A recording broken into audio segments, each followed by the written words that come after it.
Today, I want to talk about how men's minds work. Obviously, this won't apply to all men, but for most of the men that I work with, this is what I see. And the reason why I want to talk about this with you is that the more awareness you have around how you operate, the more control you'll have to adjust, reorient, and make sense of your experience. This may also help you get more clear on your needs and inform your partner on how your mind works. I want to start with a little backstory. I moved to Utah in 2010 to work for a wilderness therapy program. This program was for men ages 18 to about 30, and the main reason they were there was for substance abuse issues. They also had mental health issues, which pretty much always coincide with addiction. And to give you a sense of the clientele, we would have your run-of-the-mill failure to launch college kid who was partying too much, drinking, smoking,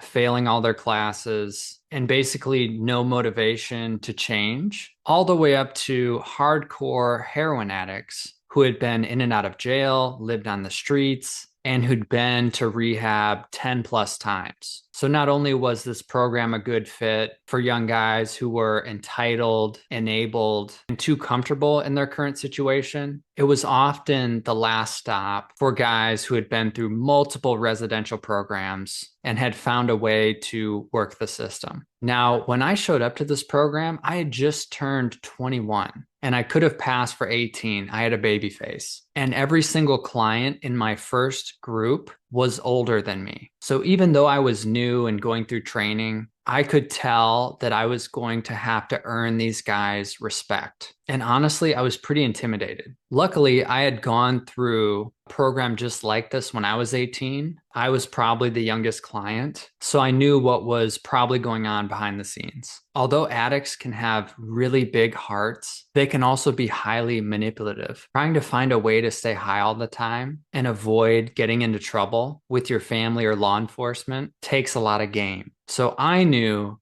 these guys knew what they were doing. They might try to buddy up with staff to get preferential treatment. They might make up stories so that you feel bad for them. We actually had one client make up an entire life story that was total bullshit. And we found out later in the program. And of course, maybe the best tool that clients use to wear staff down to avoid doing things or taking responsibility was to keep an argument going. Well, why do I have to do that? I didn't know I couldn't do that. You don't care about me. You're just here because this is your job. And they had all the time in the world to try to wear us down. So why am I telling you this? The reason is because men often do this to themselves and others in more subtle ways because of how their minds work. So I'm going to go over a few things that I think we'll be in agreement on, and then I'll connect this back to how you can utilize this information to improve your relational abilities. Whenever I'm working with a man, the first thing that we have to anchor to is facts, pure, logical, unarguable facts. Men actually love facts. Talk to any guy. I'm sure he can tell you some facts about something he knows about. Whenever I was working with clients in wilderness therapy, the most common question or complaint was that clients didn't understand why they needed to be there or why they needed to complete the whole program because it was 90 days. Usually around the 2 week mark, the 6 week mark, they'd be like, okay, I'm good. I did what I needed to do. I'm fixed. I'm ready to leave. And technically, they could leave. Everyone was there voluntarily because they are adults. But if you're in a town of 300 people, which we were, way out in the middle of nowhere, or you're on top of a mountain, 10 miles from the nearest paved road, it's a little more complicated to just leave. I'm not going to go through the whole procedure of what it would take for a client to actually leave, and some did. I just want to talk about that initial conversation. The best way I found to get through to clients was just to start laying out facts. Listen, man, I know you want to leave, but this is going to make your life 10 times harder. Your family said that they would cut you off if you don't finish this program, you've got no support system set up at home. You spent 4 years really screwing up your life prior to coming here, and it's 10 miles to the nearest paved road. If you get up and leave, I'll walk with you, but I don't want to do that. And I'm pretty sure you don't either. What's there to argue? Usually, this method was arresting. The goal was to delay, give them a few hours to calm down, take in the reality of the facts, and surrender to the position that they put themselves in. This method of being direct and honest is what I try to do with clients and myself. Hey, if I don't like something that's happening, first I have to look for how I got here. Was it completely out of my control? If so, that sucks. It's still my responsibility to work with it and show up the best that I can, but it's really a waste of time to blame others. Everyone has a bad run of luck or gets screwed over once in a while. Now, if I played a part in that, I have to be honest with myself about how I got here. Facts, facts, facts. If I'm kind of grumpy one day and Jenny starts feeling not as safe with me, then she's entitled to feel the way she does for as long as she needs to. It does not work for me to come back around later and expect her to be fine. Or if you've screwed up in your relationship, maybe you have a temper, maybe you've been emotionally neglectful for years, you can't expect your partner to just come back around the minute you have a revelation. My advice to you would be to look at the facts and speak the facts whenever you can. This can be such a freeing practice. And maybe you've done this before.